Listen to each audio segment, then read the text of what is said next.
pandangan aku mungkin dia Islam yang bukan seperti mana yang aku sangkakan lah maksudnya. Tapi itu pandangan aku, terpulang kepada korang lah. Mungkin korang dah pernah pergi dan mungkin tanggapan aku ni salah. Bismillahirrahmanirrahim. Assalamualaikum warahmatullahi wabarakatuh. Bertemu lagi kita dalam satu lagi episod khas The Blue Podcast Malaysia, iaitu satu channel ataupun satu saluran khas untuk peminat Chelsea dan juga Harimau Malaya dan juga serta peminat UFC. Walaupun kadang channel aku ni sebenarnya memang berkisar tentang pasukan Chelsea, Harimau Malaya dan juga main event untuk UFC lah, PPV iaitu pay-per-view. Tetapi aku akan menyentuh juga kalau ada isu-isu yang menarik perhatian aku, isu-isu semasa bola sepak dunia lah. Dan kali ini aku nak bercerita sikit mengenai skandal. Satu skandal yang terbesar lah aku rasa, selain daripada isu pemalsuan dokumen FAM yang sudah pun dikenakan hukuman oleh FIFA dan FAM berhasrat untuk membawa isu ini ke KAS. Ada lagi satu isu sebenarnya, isu yang menjadi membuatkan seluruh dunia menumpukan perhatian ataupun ingin berminatlah untuk mengetahui apakah sebenarnya yang berlaku, iaitu isu apa? Isu skandal judi bola sepak di Turki. Ya, kita tahu Turki kan. Kalau kita dengar nama Turki mungkin kita ingat sebagai negara Islam lah. Tapi macam-macam lah pandangan. Aku tak pernah sampai lagi Turki, tapi pandangan aku mungkin dia Islam yang bukan seperti mana yang aku sangkakan lah maksudnya. Tapi itu pandangan aku, terpulang kepada korang lah. Mungkin korang dah pernah pergi dan mungkin tanggapan aku ni salah. Maafkanlah aku kalau aku tersalah. Okey, aku nak bercerita sikit mengenai latar belakang dulu. Latar belakang ataupun background isu inilah. Isu ini bermula apabila Turkish Football Federation iaitu TFF mengesan aktiviti pertaruhan luar biasa dalam kalangan pengadil dan juga pemain bola sepak di semua division. Maksudnya pertaruhan ataupun gambling ini adalah halal lah di Turki. Maksudnya halal tu halal daripada segi perundangan tau. Halal daripada segi perundangan negara Turki itu sendiri. Dan TFF, kalau kita FM lah, dia dapat mengesan, orang dalam TFF ni dapat mengesan lah satu aktiviti pertaruhan luar biasa yang berkisar di dalam kalangan pengadil dan juga pemain bola sepak di semua division. Maksudnya daripada League 1, daripada Super League dia, daripada League pertama dia sampailah kepada league yang berada di peringkat bawahan. Apabila siasatan dijalankan, siasatan mendapati ratusan pengadil dan juga ribuan pemain memiliki akaun pertaruhan yang aktif. Dan ini termasuk juga sebahagian yang membuat taruhan terhadap perlawanan liga domestik sendiri. Maksudnya diorang bukan bertaruh untuk pertaruhan di liga-liga Eropah di luar negara. Maksudnya kalau Turki kan dekat Eropah, mungkin lah Liga France ke ataupun Serie A ke La Liga ataupun Premier League. Tapi di liga domestik mereka sendiri pun mereka bertaruh. Itu pengadil dengan pemain profesional tau. Okay, jadi kes ini memang dianggap sebagai satu skandal integriti terbesar lah dalam bola sepak sejarah Turki, dalam sejarah bola sepak Turki sendiri, dan antara terbesar di dalam Eropah moden. Apa yang aku ingat last time adalah pada Piala Dunia 2006 lah, iaitu Juventus diturunkan kepada League Serie B kan, sebab ada pertaruhan ataupun percaturan permainan lah, iaitu menyebabkan geng-geng Juventus ni, the old lady from Turin ni beraksi dalam Serie B lah untuk satu musim. Jadi siapakah yang terlibat sebenarnya dalam skandal bola sepak Turki pada tahun 2025 ni, iaitu pada baru-baru ni lah, pada minggu lepas kan, kecoh. Yang terlibat pertamanya adalah pengadil. Pengadil seramai 371 orang daripada 571 pengadil yang aktif mempunyai akaun pertaruhan. 152 daripada 371 tu didapati bertaruh dalam perlawanan sebenar. Termasuklah 7 pengadil utama, iaitu top tier referees, dan juga 15 pembantu pengadil utama. Maksudnya pengadil yang mengadili permainan di dalam Super League mereka. Seorang dalam siasatan mereka juga mendapati seorang pengadil tu telah membuat lebih daripada 18,000 pertaruhan dalam masa 5 tahun sahaja. Yang kedua, pemain. 1,024 orang pemain digantung sementara untuk siasatan. 27 daripada mereka bermain di Liga Utama, iaitu di Super League. Antara yang tersebut, nama yang tersebut adalah pemain daripada pasukan Galatasaray, iaitu Evren Eren Elmali. Yang ketiga, yang terlibat sekali adalah pegawai kelab. Beberapa presiden dan pengurus kelab turut disiasat, termasuk seorang presiden kelab yang telah ditahan. Maksudnya, dalam kes judi, skandal judi di Turki ni, ada bukan sekadar pemain tetapi juga pegawai kelab, dan paling mengejutkan adalah pengadil. Pengadil pun sama juga bertaruh. Pengadil bertaruh dalam perlawanan. Jadi, apakah timeline kes ini? Okey. Semuanya bermula pada tahun 2025, iaitu pada bulan Oktober lah. TFF mula menyiasat data pertaruhan dan mendapati ada satu pattern ataupun corak luar biasa yang melibatkan pengadil.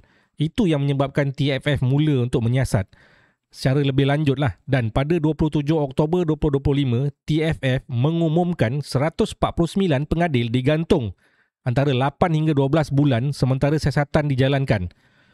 Dan pada awal bulan November 2025, pendakwa raya Istanbul mengeluarkan waran tangkap terhadap 21 individu, termasuklah 17 pengadil dan satu orang presiden kelab. Dan pada 11 November, iaitu pada semalam, lebih 1,000 pemain digantung sementara. 8 individu ditahan dalam serbuan di beberapa bandar. Menunjukkan kes ini sebenarnya kes yang sangat besar lah dalam sejarah bola sepak Turki.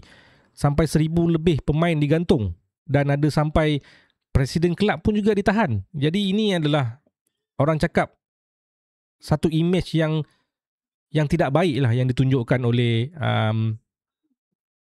segala ataupun semua orang yang terlibat dalam bola sepak di Turki. Jadi apakah tindakan Turkish Football Federation ataupun TFF? Tindakan yang pertama adalah untuk menggantikan serta-merta semua pengadil yang terlibat dalam pertaruhan judi ini dan juga menggantung 149 orang daripada yang bertugas. Maksudnya 100 lebih pengadil digantung tugas. Sebab apa? Untuk memberi ruang kepada TFF untuk menyiasat lebih mendalam lagi lah dengan skandal judi ini. Mereka juga, TFF juga menghantar 1,024 pemain ke lembaga tata tertib untuk siasatan lanjut. Dan kemudiannya TFF juga menjalin kerjasama dengan rapat dengan pihak pendakwa raya dan juga pihak polis lah untuk menyiasat sebenarnya adakah ini ada unsur-unsur jenayah terancang. Dan kemudiannya mereka juga mengumumkan penubuhan integriti dan ethics unit lah bagi memantau transaksi kewangan dan juga aktiviti luar padang pengadil serta juga pemain. Maksudnya dia orang monitor lah transaksi kewangan antara pengadil dan juga pemain. Maksudnya wang keluar masuk lah dalam akaun mereka, rasanya lebih kurang macam tu lah. Dan juga mereka juga, TFF juga berhubung secara rasmi dengan UEFA lah bagi memastikan siasatan dijalankan secara telus dan adil serta saksama di peringkat antarabangsa. Ialah sebab Turki berada di dalam Eropah dan juga sudah pastilah UEFA akan turut terlibat bersama. Jadi apakah implikasinya sebenarnya skandal judi ni terhadap bola sepak di Turki? Yang pertama adalah kehilangan credibility liga lah. Maksudnya mungkin keyakinan penyokong dan juga pelabur serta pemegang taruh terhadap kejujuran Liga Turki ni akan terjejas teruk. Mereka akan mula meragui lah adakah Liga ni sebenarnya clean tanpa sebarang rasuah ataupun sebarang unsur-unsur keuangan lah yang berada di luar yang bukannya sepatutnya secara sah lah kan. Dan yang kedua adalah reputasi antarabangsa lah. Menjejaskan imej Turki di mata FIFA dan UEFA serta boleh memberi kesan terhadap kelayakan kejohanan Eropah ataupun Piala Dunia. Samalah macam kes negara kita yang dituduh memalsukan dokumen kan. So jadi memberikan menjatuhkan dan menjejaskan imej Malaysia lah di mata dunia. Dan kemudiannya kesan ekonomi. Mungkin juga penaja dan juga syarikat penyiar ataupun sponsorship mungkin akan menarik diri buat sementara waktu. Sebab apa? Ialah dengan skandal kewangan ni kan. Jadi secara tak langsung dia akan menjejaskan kewangan kelab dan juga kewangan liga lah. Kemudiannya yang terakhir, yang keempat adalah kesan terhadap pemain yang clean lah. Maksudnya yang tak terlibat langsung. Jadi pemain yang tak terlibat langsung ni memang akan terjejas juga dari segi moral dan juga persepsi umum. Sama ada di dalam secara lokal ataupun di peringkat lokal ataupun peringkat antarabangsa. Jadi mungkin pemain-pemain ni yang tak terlibat ni bersama mereka punya reputation akan terjejas, dan mungkin kalau ada prospek untuk bermain di Liga Eropah yang lain, mungkin kelab akan mulalah merasa sangsi lah sama ada dia ni pernah ada dalam skandal judi ataupun tidak. Jadi itulah dia kesan dia terhadap bola sepak Turki. Dan sudah pasti UEFA dan FIFA akan memberi reaksi lah. So apakah reaksi mereka? UEFA dah mengeluarkan kenyataan rasmi lah mengatakan bahawa mereka sedang memantau rapat kes ini bersama TFF dan akan mengambil tindakan sekiranya ada unsur pengaturan perlawanan di peringkat Eropah, masuklah UEFA League ke, Europa League ke, Conference League ke dan juga Champions League. Dan FIFA menekankan bahawa integriti bola sepak adalah keutamaan mereka dan menyeru semua negara ahli agar meningkatkan sistem pemantauan pertaruhan domestik. Maksudnya kena memantau dengan lebih kerap ataupun dengan lebih ketat lah dengan perjudian ataupun pertaruhan di negara masing-masing lah. Dan juga kedua-dua badan induk ni iaitu FIFA dan UEFA sendiri menawarkan bantuan teknikal lah kepada TFF untuk membangunkan sistem pengesanan pertaruhan bersepadu. Dan juga kemudiannya UEFA memberi amaran bahawa sekiranya terbukti berlaku pengaruh terhadap keputusan perlawanan antarabangsa, Turki berisiko digantung daripada penyertaan dalam kejohanan Eropah. Jadi untuk mengelakkan benda-benda macam ni jadi berulang di masa hadapan, apakah countermeasure yang akan dilakukan oleh pihak Turki? Aku rasa countermeasure yang boleh dilakukan adalah dengan pemantauan keuangan lah. Dengan melaksanakan audit tahunan ke atas akaun pengadil dan pemain untuk mengesan pertaruhan luar biasa. Dan juga yang keduanya, sistem pengesanan pertaruhan, itu bad monitoring system lah. Walaupun sebenarnya ini adalah bagi aku sebenarnya pertaruhan ni tak patut ada pun, tapi sebab mereka halal daripada segi undang-undang mereka kan. Mereka haruslah menggunakan teknologi seperti spot radar untuk pantau aktiviti perjudian yang berkaitan dengan perlawanan domestik. Latihan integriti juga harus diberikan kepada semua pemain, pengadil dan juga staf kelab dengan menghadiri bengkel tahunan untuk memberi refreshment kepada mereka lah mengenai etika dan juga risiko pertaruhan. Kemudiannya adalah salah satu lagi padanya adalah untuk mengenakan hukuman yang sangat berat, memperkenalkan hukuman larangan seumur hidup bagi individu yang terbukti bersalah bertaruh ataupun terlibat dalam pengaturan perlawanan, sama ada di peringkat domestik ataupun di peringkat antarabangsa lah. Dan juga kemudiannya yang terakhir bagi aku mungkin TFF boleh bekerjasama, menjalinkan kerjasama antarabangsa lah, bekerjasama dengan FIFA dan juga UEFA untuk menumbuhkan pusat pemantauan di Turki sendiri. Itu adalah skandal yang terbesar dalam sejarah bola sepak Turki lah pada pendapat aku. Jadi kesimpulannya dekat sini, skandal ini memang menedahkan kelemahan ataupun kelompangan yang sangat besar lah dalam sistem kawalan integriti bola sepak Turki. Walaupun langkah drastik telah dan akan diambil, pemulihan keyakinan penyokong dan juga dunia bola sepak antarabangsa terhadap pasukan bola sepak yang berpangkalan di Turki akan memerlukan masa yang panjang lah untuk dipulihkan. Dan reformasi yang menyeluruh perlu dilakukan di Turki untuk sukan bola sepak. Dan personal opinion aku sendiri adalah kita harus bersyukur lah sebenarnya, walaupun ada lah judi ataupun pertaruhan bola sepak, ada buki yang terlibat dalam Liga Super, tapi ini bukanlah satu perkara yang halal ataupun yang sah daripada segi undang-undang negara kita. Itu apa yang aku tahulah. Jadi kemungkinan lah dulu ialah kita ada skandal besar rasuah kan, tapi sekarang ni dengan